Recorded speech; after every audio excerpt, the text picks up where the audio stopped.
Yan,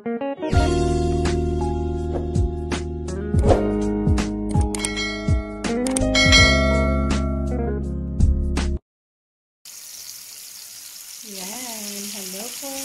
Good morning po sa ating lahat.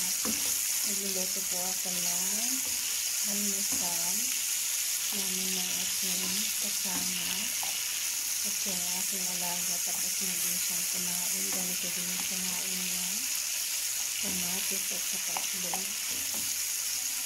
Simple lang at napakadaling gawin. Yan, kasi ngayon walang pasok, holiday nilang lahat. Kasi yung amo ko, lahat sarado daw.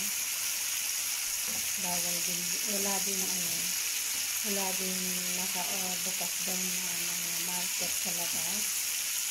Bawal daw maglabas ng pera ngayong araw. Ewan ko ba? Yung sabi ng amo ko kahapon. Kaya ngayong araw, mag-apon naman dito sila sa bahay, tapos nakabili na din sila ng mga pagkain na mabutuhin ngayong araw. Kasi nga, bawal daw maglabas ng pera, bawal daw gumamit ng credit card, lahat daw ay sarado. Ayan. Ganun daw. Kasi para daw support sa palit-palit yung sabi nila. Diba? Simple lang itong itlog at saka kamatis na nilutuin natin para sa almusal at napakadali rin gawin.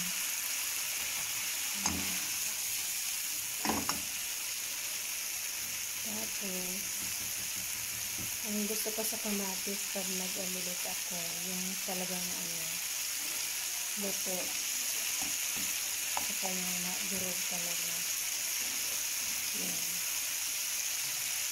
Meron na yung asin at saka konting paminta. Hindi ko na napakita kung paano ko na ginawa lahat kasi ang kulit ng alaga ko, nakapagito buti na lang, ayan, nakaupo siya rin sa tabi, nagka-color. Habang nagka-color siya, ito, magluluto ako ng almusal. Kasi tulog pa yung mga amo namin.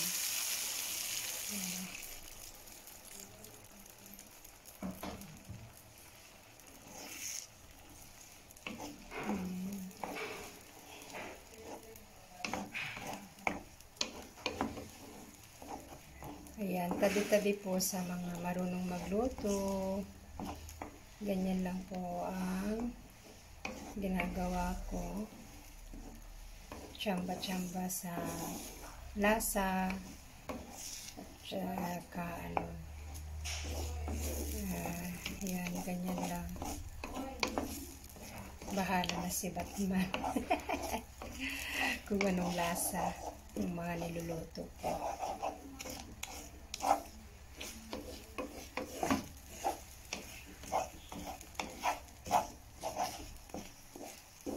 Tsaka gusto ko din sa itlog na omelette, ganyan, yung medyo dry ang pagkaluto. Ayan po.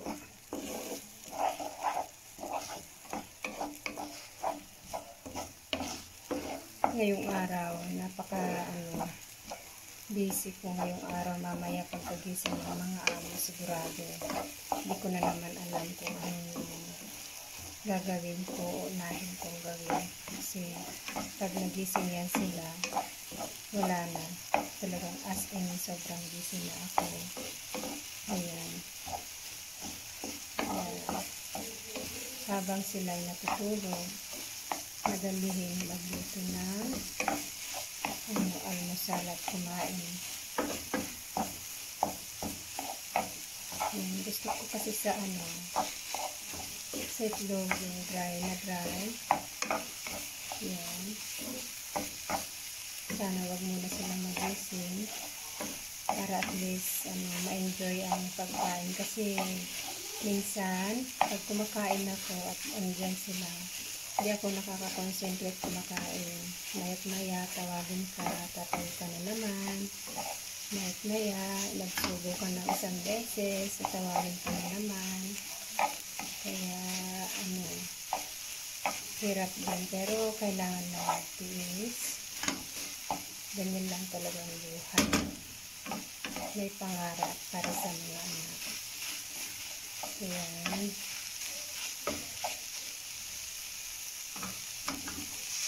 Kasi yung kasama ko, dito yan maasahan. So, kahit nandyan yung mga amo namin, nakatelebabad siya, okay lang naman sa kanila. Pero ako, nahihiya naman ako. So, syempre, alam natin kung ano yung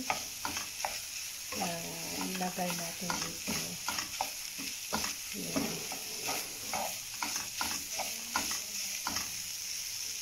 Ganyan lang yan. Tapos may kanin dito.